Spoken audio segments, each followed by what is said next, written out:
हरे कृष्णा। राधे राधे। कामदा एकादशी व्रत कथा आज हम लोग श्रवण करेंगे।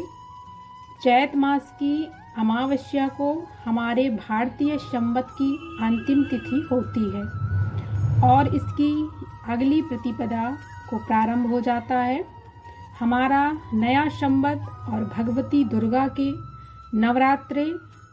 नवरात्रों के बाद आने वाली चैत शुक्ल पक्ष की एकादशी को कामदा अर्थात सभी कामनाओं की पूर्ति करने वाला कहा गया है। इस दिन भगवान वासुदेव अर्थात वसुदेव के पुत्र भगवान श्री कृष्ण का पूजन किया जाता है और गरीबों को दान देने का विशेष महत्व है। पुलकित मन से भगवान श्री कृष्ण को कोटि कोटि नमस्कार करने के बाद धर्मराज युधिष्ठिर ने भगवान श्री कृष्ण से प्रार्थना की कि हे महाराज, अब मेरी इच्छा चैत मास के शुक्ल पक्ष की एकादशी के नाम, महत्व, पूजा विधान आदि के बारे में विस्तार पूर्वक जानने की है। तब भगवान श्री कृष्ण ने कहा कि हे राजन, यही प्रश्न एक बार महाराज दिलीप ने महर्षि वशिष्ठ जी से पूछा था। तब वशिष्ठ जी ने जो कथा महाराज दिलीप को सुनाई थी वही मैं तुमको सुनाता हूँ। बहुत समय पहले की बात है। रत्नपुर नामक एक नगर पर अनेक ऐश्वर्य से युक्त पुंडरीक नाम का एक राजा राज्य करता था। रत्नपुर नगर में अनेक अप्सरा, किन्नर तथा गंधर्व वास करते थे।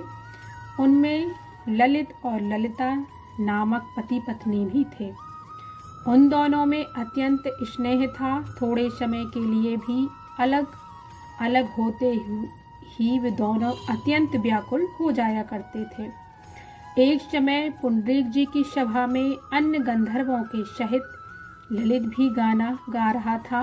गाते गाते उनको अपनी प्रियतम ललिता का ध्यान आ गया। इससे ध्यान भग्न हो गया और गायन का स्वरूप बिगड़ जाता है। ललित के मन का भाव जानकर करकूट नामक नाग ने पदभंग होने का कारण राजा से कह दिया। तब पुंडरीक जी ने क्रोधपूर्वक कहा कि तू मेरे सामने गाता हुआ अपनी स्त्री का स्मरण कर रहा है, अतः तू कच्चा मांस और मनुष्य को खाने वाला राक्षस बनकर अपने किए कर्म का फल भोग। पुंडरीक के शाप से ललित उसी समय विकराल राक्षस हो गया। उसका मुख अत्यंत भयंकर, नेत्र सूर्य और चंद्रमा की तरह प्रलिप्त तथा मुख से अग्नि निकलने लगी। सिर के बाल पर्वत पर खड़े वृक्षों के समान तथा भुजाएं अत्यंत लंबी हो गईं। इस प्रकार उनका शरीर 8 योजन लंबा हो गया। राक्षस बनकर वह अनेक प्रकार के दुख भोगता हुआ जंगलों में भटकने लगा। अब तो उनकी स्त्री ललिता भी अत्यंत दुखी होकर उनके पीछे पीछे भटकती रहती और तरह तरह से विलाप करती रहती। वह अपने पति के उद्धार का उपाय भी सोचती रहती थी। एक दिन ललिता अपने पति के पीछे पीछे चलते हुए विंध्याचल पर्वत पर श्रृंगी ऋषि के आश्रम तक पहुंच गई।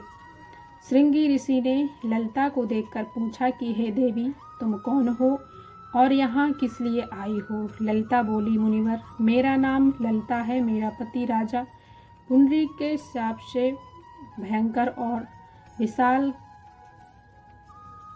राक्षस बन गया है। इसका मुझको बहुत दुख है। मेरे पति के उद्धार का कोई उपाय बतलाइए। ऋषि बोले कि हे गंधर्व कन्या, अब चैत शुक्ला एकादशी आने वाली है। इसका नाम कामदा एकादशी है।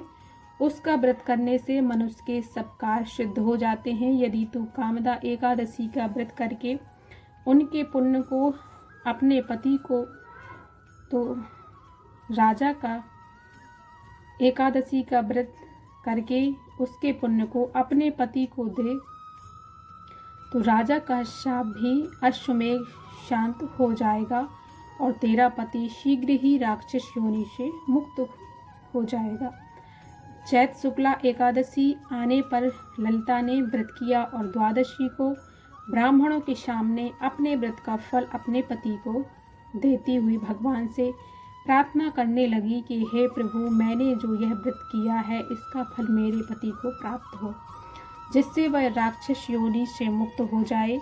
एकादशी का फल देते ही उसका पति राक्षस योनि से मुक्त होकर अपने पुराने स्वरूप को प्राप्त हुआ और अनेक सुंदर वस्त्राभूषणों से युक्त होकर ललिता के साथ विहार करने लगा। उसके पश्चात वे दोनों एक दिव्य विमान में बैठकर स्वर्गलोक को चले गए। वशिष्ठ मुनि ने आगे कहा कि हे राजन, इस व्रत को विधि पूर्वक करने से समस्त पापों का नाश हो जाता है।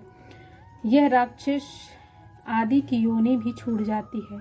संसार में इसके बराबर कोई और दूसरा व्रत नहीं है। इसकी कथा पढ़ने या सुनने मात्र से ही वाजपेयी यज्ञ का फल प्राप्त होता है।